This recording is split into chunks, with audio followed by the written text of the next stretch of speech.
অন্ধকারের গভীরে লুকিয়ে থাকা অজানা শক্তি আজও আমাদের চারপাশে বিচরণ করে। আমরা তা দেখি না, কিন্তু তারা আছে। তাদের গল্প অদ্ভুত, ভয়ঙ্কর আর রহস্যে মোড়া। আজ আবার সেই অজানার মুখোমুখি হব আমরা, যেখানে প্রশ্ন থাকবে অনেক, কিন্তু উত্তর থাকবে আরও বেশি ধোঁয়াটে। জিন, তার সঙ্গে আজ আমাদের চতুর্থবারের মতো শুরু হচ্ছে আমাদের ভয়ঙ্কর কথোপকথন। আপনার চারপাশে যা দেখছেন তার বাইরেও আছে আরেকটি জগৎ। আজ উন্মোচিত হবে সেই অজানা অধ্যায়। স্বাগতম জিনের সাক্ষাৎকার চতুর্থতম পর্বে। ওয়াবা ইবনে মিনাবি রাদিয়াল্লাহু তাআলা আনহু-এর একটি বইয়ে দীর্ঘ একটি কাহিনী বর্ণনা করেছেন, যেখানে তিনি শয়তানের প্রতারণার পদ্ধতি তুলে ধরেছেন। ওয়াবা বলেছেন, ইসলামের পূর্ববর্তী সময়ে ইসরায়েলের একটি গোত্রে একজন ধার্মিক ব্যক্তি ছিলেন এবং তাদের মধ্যে 3টি ভাই ছিল এবং 3 ভাইয়ের একটিমাত্র বোন ছিল। হঠাৎ তাদের যুদ্ধে যাওয়ার ডাক চলে আসে এবং তারা জানত না কে তাদের বোনের দায়িত্ব গ্রহণ করবে।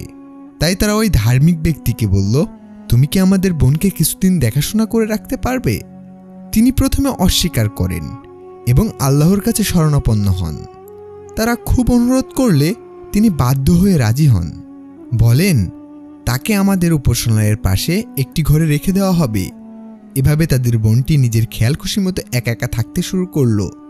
তিনি খাবার তার বাড়ির বাইরে রেখে আসতেন, নিজ উপাসনালয়ে ব্যস্ত থাকতেন। এমন সময় শয়তান তার কাছে এসে তাকে বলল, এটা ঠিক নয়, তোমাকে তার ঘরে যেতে বাধ্য করছো। সে বলে, এখন তুমি যদি তার দরজায় খাবার রেখে চলে যাও তাহলে আল্লাহ তোমাকে আরও পুরস্কৃত করবে।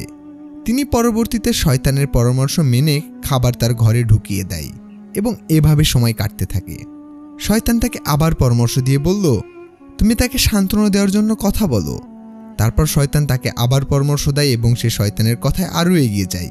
এভাবে এক পর্যায়ে এসে সেই মেয়েটি গর্ভধারণ করে এবং শয়তান তার কাজে আরও স্বাভাবিক করে তোলে। তার পরিণতি হয়ে যায় বিপর্যয়, কারণ সে শয়তানের প্ররোচনায় তার পাপের সংশোধন করতে পারেনি। শয়তান তাকে বলেছিল, তুমি কি মনে করো না যে তার ভাইয়েরা জানবে যে সে তোমার সন্তানের জন্ম দিয়েছে? যদি তারা জানতে পারে তুমি বিপদে পড়বে, তাই তোমার উচিত ওই সন্তানকে হত্যা করা এবং মাটিতে পুঁতে ফেলা, যাতে করে তুমি এই পাপকে লুকিয়ে ফেলো। শয়তান এখনো থামে না। শয়তান তার প্রচারণা চালিয়ে যেতে থাকে। তুমি কি মনে করছো যে সে চুপ করে থাকবে যখন তার সন্তানকে হত্যা করা হবে? অতএব তাকেও হত্যা করো এবং তার সন্তান সহ মাটিতে পুঁতে ফেলো। শয়তান তার প্রলোভন চালিয়ে যাওয়ার পর এই পবিত্র ব্যক্তি মহিলাটিকে হত্যা করে এবং তার শিশুকে পুঁতে ফেলে। তারপর সে ফিরে গিয়ে উপাসনা করতে থাকে। এভাবেই সে এক সময় উপাসনা করছিল যতদিন আল্লাহ ইচ্ছা করছিলেন।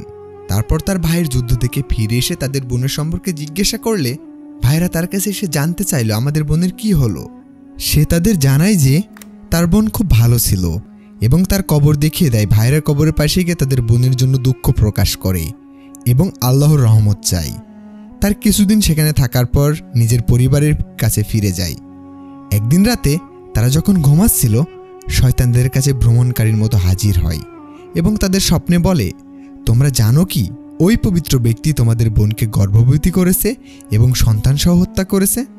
শয়তান বাকি ভাইদের কাছে একই গল্প বলে এবং তাদের মধ্যে সন্দেহ সৃষ্টি করে। সকালে তারা একত্রিত হয় এবং তাদের স্বপ্নের বিষয়ে আলোচনা করে। তারা সবার গল্প শুনে এবং সবাই বলে এটি কিছুই নয়, শুধু স্বপ্ন মাত্র। এগুলো সবাই উপেক্ষা করে, কিন্তু সবচেয়ে ছোট ভাই বাধ্য হয় এবং যায় তাদের বোনের ঘরের দিকে। তারা সবাই একসাথে তাদের বোনের ঘরের দিকে যায় এবং তারা দেখতে পায় ঠিক যেখানে শয়তান বলেছিল তাদের বোন এবং সন্তানকে মাটিতে পুঁতে রাখা হয়েছে। তারা পবিত্র ব্যক্তির কাছে গিয়ে তার কাছে থেকে স্বীকারোক্তি নিল এবং তখন তারা পবিত্র ব্যক্তিকে পাকড়াও করে এবং ক্রুসিফাই করার প্রস্তুতি নিল। যখন তারা তাকে কাঠের ক্রুশে উঠাতে যায়, শয়তান তখন বলে, তুমি জানো আমি ছিলাম সে যে তোমাকে প্ররোচিত করেছিলাম, তাকে গর্ভবতী করেছিলাম, তারপর তাকে হত্যা করেছিলাম এবং মাটিতে পুঁতে ফেলেছিলাম। যদি তুমি আমাকে আজ সম্মতি দাও এবং আল্লাহকে অস্বীকার করো, তবে আমি তোমাকে দুঃখের পরিণতি থেকে মুক্তি দেব। পবিত্র ব্যক্তি আল্লাহকে অস্বীকার করে এবং শয়তানকে মান্য করে। তখন শয়তান তাকে ছেড়ে চলে যায়, তাকে একা রেখেই চলে যায়। এরপর তারা তাকে ক্রুসিফাই করতে সক্ষম হয়। ঈসা দাউদ জানতে চান, এটি সঠিক যে প্রতিটা মানুষের সঙ্গে একটি জিন থাকে এবং সে কি মুসলিম বা অমুসলিম হতে পারে? ইবনে কুঞ্জুর বলেন, হ্যাঁ, প্রতিটা মানুষের সঙ্গে একটি জিন থাকে এটি একজন মানুষের অনুসরণ করে এবং তার জন্য প্রলোভন সৃষ্টি করে। এই জিন মুসলিম অথবা অমুসলিম হতে পারে। ঈসা দাউদ আবার প্রশ্ন করেন, এই জিন কি মানুষের মৃত্যুর পরে মারা যায় নাকি জীবিত থাকে? ইবনে কুঞ্জুর বলেন, না, এই জিন মানুষের মৃত্যুর সাথে মারা যায় না, তবে এটি মানুষের সঙ্গে অবিরত থাকে যতদিন না আল্লাহ তাকে নিঃশেষ করে। ঈসা দাউদ ইবনে কুঞ্জুরকে জিজ্ঞেস করেন তিনি যে একটি মানুষের জীবনে প্রভাব ফেলেছে কিনা। ইবনে কুঞ্জুর জানান, জিন সাধারণত মানুষের জীবনে প্রভাব ফেলে, বিশেষ করে যখন তারা শয়তানি প্ররোচনায় শিকার হয়। যখন কেউ তার আত্মার শুদ্ধতার জন্য কাজ করে তখন জিন তাকে প্রভাবিত করতে পারে না। ঈসা দাউদ জানতে চান, এই জিন কি মানুষের আচরণের পরিবর্তন ঘটাতে পারে? ইবনে কুঞ্জুর বলেন, হ্যাঁ, জিন মানুষের আচরণের পরিবর্তন ঘটাতে পারে, বিশেষ করে যদি তারা সেই ব্যক্তির দুর্বল মুহূর্তে প্রবেশ করে। শয়তান অনেক সময় এই কাজটি করে যাতে মানুষ পাপের পথে চলে যায়। ঈসা দাউদ শয়তানের এবং জিনের প্রভাবের থেকে মুক্তির উপায় জানতে চান। ইবনে কুঞ্জুর বলেন, সুরক্ষা পাওয়ার জন্য আল্লাহর উপর পূর্ণ বিশ্বাস থাকা এবং তার সাথে সঠিক সম্পর্ক বজায় রাখা সবচেয়ে বড় উপায়। প্রার্থনা, কোরআন তেলাওয়াত, আল্লাহর নাম স্মরণ এবং শয়তান এবং জিনেদের বিপদের বিরুদ্ধে আল্লাহর কাছে আশ্রয় প্রার্থনা করা খুবই কার্যকর। ঈসা দাউদ জানতে চান, এগুলো কিভাবে বাস্তব জীবনে কার্যকারী হবে? ইবনে কুঞ্জুর বলেন, আল্লাহর প্রতি বিশ্বাস এবং তার সাথে সম্পর্ক গঠন জীবনের শান্তি ও শক্তি আনে। আল্লাহর স্মরণে মানুষ তার মন শান্ত রাখতে পারে এবং শয়তান ও জিনেদের প্রভাব থেকে মুক্তি থাকতে পারে। ঈসা দাউদ আরও জানতে চান, কিভাবে আমরা নিশ্চিত হতে পারি যে আমাদের জীবনে শয়তান বা জিনের প্রভাব কমিয়ে দেওয়া হয়েছে? ইবনে কুঞ্জুর বলেন, যখন মানুষ আল্লাহর স্মরণে এবং তার নির্দেশে স্থিতিশীল থাকে তখন শয়তান বা জিন তাদের প্রভাব ফেলতে পারে না। যদি আপনি সঠিক পথে চলেন এবং আল্লাহর কাছে সাহায্য চান তাহলে আল্লাহ আপনাকে রক্ষা করবেন। ঈসা দাউদ অবশ্যই জানতে চান, কিভাবে আমরা শয়তান এবং জিনের প্রভাব থেকে আমাদের পরিবার এবং সন্তানদের রক্ষা করতে পারি। ইবনে কুঞ্জুর বলেন, শয়তান এবং জিনের প্রভাব থেকে রক্ষা পাওয়ার জন্য আপনাকে আপনার পরিবার এবং প্রতিদিন আল্লাহকে স্মরণে রাখতে হবে। সূরা আল ফালাক এবং সূরা নাস পাঠ করা, বিশেষ করে রাতে, এটি খুবই কার্যকর। তাদের প্রার্থনা এবং আল্লাহর পথে চলতে শেখা অত্যন্ত গুরুত্বপূর্ণ। এছাড়া আপনি যখন সন্তানদের জন্য ভালো দোয়া করেন এবং আল্লাহর পথে চলতে শেখান তখন শয়তান তাদের থেকে দূর থাকতে বাধ্য হয়। ঈসা দাউদ আবার প্রশ্ন করেন, আপনি বলেছেন যে শয়তান মানুষের ক্ষতি করতে একাধিকভাবে কাজ করে।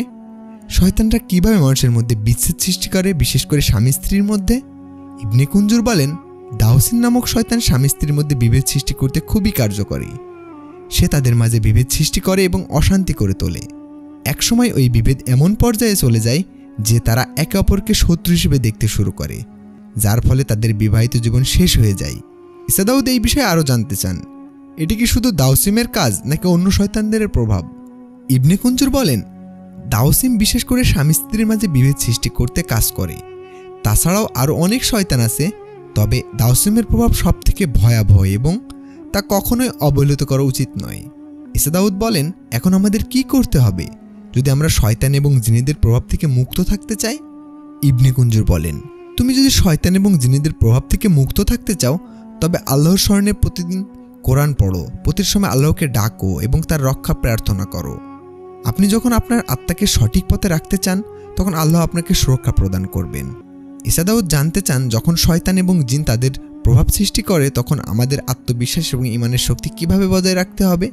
ইবনে কুঞ্জুর বলেন, আল্লাহর প্রতি পূর্ণ বিশ্বাস রাখা এবং তার সাথে গভীর সম্পর্ক গঠন করার মাধ্যমে আপনি নিজের ঈমানকে শক্তিশালী রাখতে পারেন। আত্মবিশ্বাসী এবং শক্তি তৈরি হয় যখন আপনি আল্লাহর নিকট ধৈর্য এবং শ্রদ্ধা বজায় রাখেন। আপনি যখন আল্লাহকে স্মরণ করেন তখন শয়তান এবং জিন আপনাকে বিভ্রান্ত করতে পারে না। ঈসা দাউদ বলেন, এভাবে আমরা শয়তান এবং জিনদের প্রভাব থেকে প্রতিরোধ করতে পারি, তবে আমাদের লক্ষ্য শুধুমাত্র নিজেদের রক্ষা করা। ইবনে কুঞ্জুর বলেন, না, আমাদের লক্ষ্য শুধুমাত্র নিজেদের রক্ষা করা নয়, বরং আমাদের পরিবার, সমাজ এবং পৃথিবীর নিরাপদ এবং শান্তির পথে পরিচালিত করা। একজন মুসলিম হিসেবে আমাদের দায়িত্ব হচ্ছে আমাদের চারপাশে মানুষদের শয়তান এবং জিনেদের প্রভাব থেকে রক্ষা করা। আমরা আমাদের আচরণ ও দৃষ্টিভঙ্গি দিয়ে আল্লাহর পথে মানুষকে আহ্বান করতে পারি। ঈসা দাউদ পরবর্তী প্রশ্নটি ছিল, এটি কিভাবে সম্ভব যখন আজকাল অনেক মানুষ শয়তান এবং জিনের অস্তিত্ব সম্পর্কে সন্দিহান? ইবনে কুঞ্জুর বলেন, এটি সত্য যে অনেক মানুষ শয়তান এবং জিনের অস্তিত্ব অস্বীকার করে, তবে কোরআন এবং হাদিসের শিক্ষার মাধ্যমে আমরা বুঝতে পারি যে শয়তান এবং জিনেদের অস্তিত্ব প্রকৃতি এবং বাস্তব। তাদের প্রভাব এবং আমাদের সতর্কতা এড়িয়ে চলা আমাদের ঈমানের জন্য অত্যন্ত গুরুত্বপূর্ণ। ঈসা দাউদ বলেন, তাহলে আমরা এই বিষয়গুলি কিভাবে আরও ভালোভাবে মানুষের কাছে পৌঁছাতে পারি, বিশেষত যারা এই বিষয়গুলি অবিশ্বাস করেন? ইবনে কুনজুর বলেন, এটি একটি বড় চ্যালেঞ্জ, কিন্তু আমরা যদি কোরআন এবং হাদিসের আলোকে মানুষের কাছে শয়তান এবং জিনেদের প্রভাব এবং তাদের কর্মকাণ্ডের সত্যতা তুলে ধরতে পারি, তবে তাদের বোঝানো সম্ভব হবে। আমরা আল্লাহর পথ এবং তার দিক নির্দেশনা অনুসরণ করার মাধ্যমে তাদের বোঝাতে সক্ষম হব। এটি ছিল একটি গুরুত্বপূর্ণ আলোচনা, যেখানে ঈসা দাউদ এবং ইবনে কুনজুর শয়তান ও জিনের প্রকৃতি, তাদের প্রভাব এবং মানবজাতির প্রতি তাদের শত্রুতার বিষয়ে গভীরভাবে আলোচনা করেছে। অতএব আমাদের উচিত শয়তান এবং জিনেদের প্রভাব থেকে নিজেদের রক্ষা করার জন্য আল্লাহর স্মরণে থাকা এবং তার প্রতি পূর্ণ বিশ্বাস রাখা, যাতে আমরা একমাত্র সত্য অনুসরণ করতে পারি। ঈসা দাউদ অবশেষে বলেন, ধন্যবাদ ইবনে কুনজুর এই মূল্যবান শিক্ষা শেয়ার করার জন্য। আমরা শিখলাম যে শয়তান এবং জিনের প্রভাব থেকে মুক্তি পেতে আমাদের আল্লাহর প্রতি পূর্ণ আস্থা থাকতে হবে। পাশাপাশি আমাদের নিজেদের এবং আমাদের প্রিয়জনদের সুরক্ষার জন্য নিয়মিত আল্লাহর স্মরণে থাকা এবং কোরআন হাদিসের প্রতি অনুগত্য প্রয়োজন। ইবনে কুনজুর হেসে বলেন, এটি সঠিক পথ এবং আল্লাহর সাহায্য ছাড়া আমরা কিছুই করতে পারবো না। রাসূল সাল্লাল্লাহু আলাইহি সাল্লাম বলেছেন, যখন তুমি ঘুমাও, শয়তান তোমার ঘাড়ে 3টি গিঁট বেঁধে দেয়। সে তাদের মধ্যে ফিসফিস করে বলবে, রাত দীর্ঘ, সুতরাং আরও ঘুমাও। যদি কেউ ওঠে এবং আল্লাহকে স্মরণ করে, একটা গিঁট খুলে যাবে। যদি তারা ওযু করে, তাহলে দ্বিতীয় গিঁট খুলে যাবে। আর যদি তারা নামাজ পড়ে, তবে সব গিঁট খুলে যাবে এবং সে প্রাতকালে তাজা এবং প্রফুল্ল অনুভব করবে, অন্যথায় তার ক্লান্ত এবং দুঃখিত অনুভব করবে। এছাড়া সহিহ বুখারী এবং সহিহ মুসলিমে আরও রেকর্ড করা হয়েছে যে রাসূল সাল্লাল্লাহু আলাইহি ওয়াসাল্লাম বলেছেন, যখন তোমাদের মধ্যে কেউ ঘুম থেকে উঠবে, তাকে 3 বার নাক পরিষ্কার করতে হবে, কারণ শয়তান রাতে তার নাকের মধ্যে অবস্থান করে। শয়তান সাধারণত মানুষের কাছে নিজেদের একজন সৎ পরামর্শদাতা হিসেবে উপস্থাপন করে, দাবি করে যে তার উদ্দেশ্য মানুষের ভালো কাজের জন্য। তার প্রতারণামূলক প্রচেষ্টায় আদমকে পথভ্রষ্ট করতে সে এক শপথ করে বলেছিল যে, আমি তোমাদের সৎ পরামর্শদাতা। আমাদের দৈনন্দিন জীবনে শয়তান এবং জিনের পাপ থেকে মুক্ত থাকতে আমরা আল্লাহর সাহায্য চাইব এবং তার নিকট আশ্রয় চাইব। আল্লাহ আমাদের সবার সুরক্ষা করুক। আজকের আলোচনায় শয়তান এবং জিনের প্রভাব এবং তাদের কার্যক্রম আমাদের রক্ষা করার উপায়সমূহ সম্পর্কে অনেক কিছু জানলাম। আল্লাহ আমাদের সবাইকে শয়তান এবং জিনের প্রভাব থেকে মুক্ত রাখুন। এই ধরনের আরও তথ্যপূর্ণ এবং রহস্যময় বিষয় নিয়ে আলোচনা আমরা নিয়মিতভাবে করে থাকি। তাই যদি আমাদের এই প্রচেষ্টা ভালো লেগে থাকে, তবে অবশ্যই আমাদের ভিডিওগুলিতে একটি লাইক দিন এবং আপনার মূল্যবান মতামত কমেন্টে জানান। আর হ্যাঁ, আমাদের পরবর্তী পর্বগুলো নোটিফিকেশন পেতে এবং আমাদের সাথে থাকার জন্য চ্যানেলটি সাবস্ক্রাইব করতে ভুলবেন না। পাশে থাকা বেল আইকনটি প্রেস করে আমাদের সাথেই থাকুন। নতুন কোনো রহস্য উন্মোচনে খুব শীঘ্রই আমরা আবার ফিরে আসব। ততক্ষণ পর্যন্ত ভালো থাকুন। আল্লাহ হাফেজ।